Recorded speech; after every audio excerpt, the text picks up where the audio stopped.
안녕하세요, 미스터 리치입니다. 저번 영상에서는 오프라인 사업을 하면서 제일 중요한 3요소에 대해서 간략하게 설명을 드렸는데요. 오늘은 상가를 구하고 부동산 상가 계약을 할 때 주의해야 할 점과 중요한 팁들을 알려드리려고 합니다. 저는 현재 10개의 상가를 계약하여 사업을 하고 있는데요. 제가 오늘 여러분들에게 보여드리려고 10개의 상가 계약서를 가지고 나왔습니다. 이 상가 계약서의 보증금만 2억 정도가 되는데요. 이 계약을 경험하면서 깨달은 중요한 정보를 공유해 드리도록 하겠습니다. 자, 첫 번째는 창업을 하려는 업종과 상가 용도가 맞는지 해당 구청에 꼭 문의를 하셔야 돼요. 물론 부동산에서도 확인을 해주기는 합니다. 그런데 부동산 하시는 분들도 그 업종과 건축법에 관한 규정에 대해서 모르고 진행하시는 분들도 있기 때문에 꼭 본인분들이 해당 구청에 내가 하려는 업종과 상가 용도가 맞는지 확인하셔야 되고요.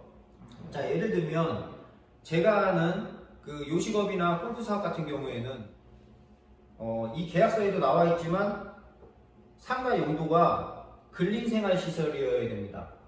그리고 골프 작업 같은 경우는 상가를 보실 때 층고 높이가 3m 이상이 되어야 되고 스크린룸 한 개당 우리가 주차 대수가 한 대가 나와야 돼요.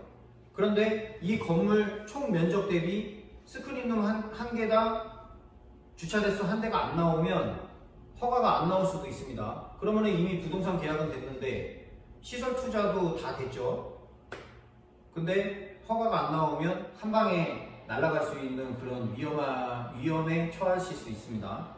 그리고 두 번째는 상가 계약을 할 때 계약서 특약사항에 새 임차인 간의 시설 권리금 거래에 대해서는 인정한다는 내용을 반드시 명시하시는 게 좋습니다. 이 내용은 진짜 어디 가서도 들을 수 없는 내용일 거예요. 예를 들면 제가 경험을 한 거를 하나 말씀을 드릴게요.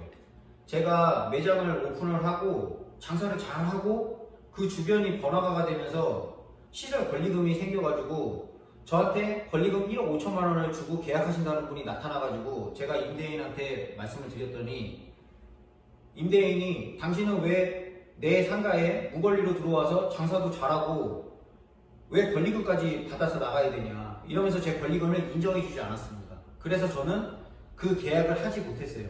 그래서 제가 오늘 결과서 가지고 나왔습니다. 여기 보면은 1억 5천만 원 정이라고 되어 있어요.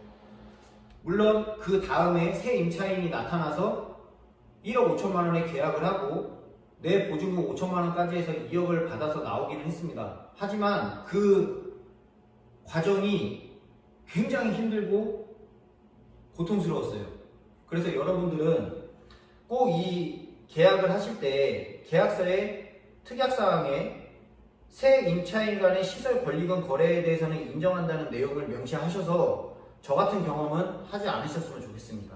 자, 세 번째는 상가 계약은 2년 이상으로 하시는 게 좋습니다. 왜냐하면 요즘에는 제가 이렇게 상가 계약을 하러 돌아다녀 보면은 임대인분들이 1년 이상 상가 계약을 안 해주시려고 하더라고요. 그 이유가 뭐겠어요? 임대 기간이 종료가 되면 임대료를 올릴 수가 있습니다. 그러면 운영하는데 굉장히 어려움이 많이 있겠죠. 그래서 우리같이 시설 투자금이 많고 우리가 시설이 들어가려고 그러면 그래도 요식업이나 스크린 골프 업종 같은 경우는 몇 천만 원에서 몇 억까지 들어가는데 내가 이 상가에 계약을 해서 들어가서 몇 년은 장사를 잘 해야 우리가 본전을 뽑을 수가 있습니다. 그래서 상가 계약은 꼭 2년 이상으로 하시고 보증금과 임대료는 최소화해 계약을 하시는 게 좋아요. 그리고 렌트풀이라는 게 있는데 상가를 계약을 하실 때 우리가 인테리어 기간이 들어가잖아요. 이 인테리어 기간 동안 임대료를 줄 수가 없잖아요. 왜냐면 수익이 없으니까. 그래서 인테리어 기간 한 2달 동안은 렌트풀이를 받으시는 게 좋고요. 그래서 오늘 말씀드린 내용은 제가 경험을 하면서 진짜 구독자분들에게 꼭 경험하지 않으셨으면 하는 내용을 말씀을 드렸고요. 그래서 오늘은 이렇게 마무리를 하겠습니다. 예, 감사합니다.